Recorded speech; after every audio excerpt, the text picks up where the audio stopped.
Kidlat News Updates. Mga balita ngayon, Coast Guard sa Negros naka-heightened alert dahil sa umano'y galaw ng NPA mula sa Mindanao. 28.5 million pesos na halaga ng shabu nasamsam sa babaeng HVI sa Bacolod. Writ of summons kay VP Sara natanggap na ng OVP.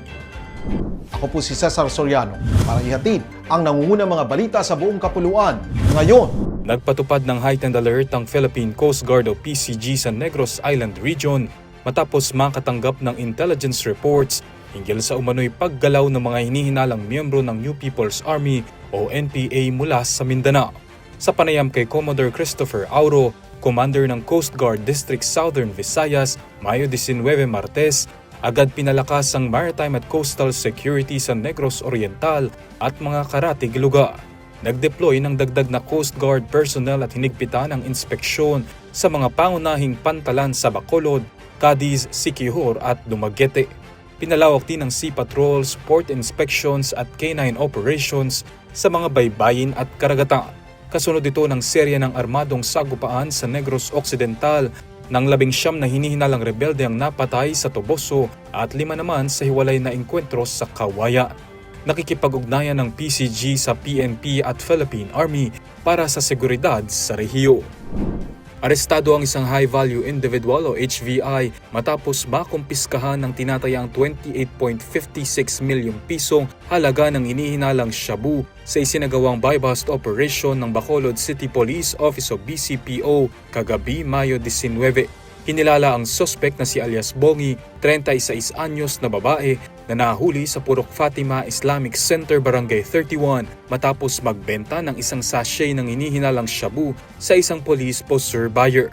Aabot sa humigit kumulang 4,200 na gramo ng hinihinalang shabu ang nasamsam ng mga otoridad sa operasyon.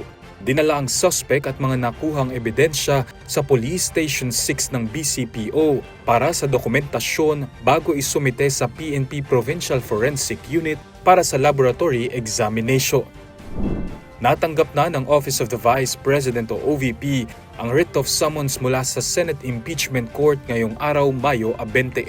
Kaninang 10:40 ng umaga nang isinilbi ng Senate Office of the Sergeant at Arms ang summons para kay Vice President Sara Duterte. Inoobliga ng writ of summons ang Vice Presidente na sagutin ang mga alegasyong nakasaad sa Articles of Impeachment na inihain ng House of Representatives. Sa ilalim ng Resolution No. 39 ng Senate Rules, binibigyan si Duterte ng non-extendable na 10 araw upang magsumite ng kanyang sagot. Kapag naisumite na ng kampo ni VP Sara ang kanilang tugon, magkakaroon naman ng 5 araw ang House Prosecution Panel upang magsumite ng kanilang reply. Binigyang diin din ng prosekusyon na magpapatuloy ang impeachment proceedings kahit magpasya si Duterte na hindi dumalo sa paglilitis o hindi magsumite ng sagot.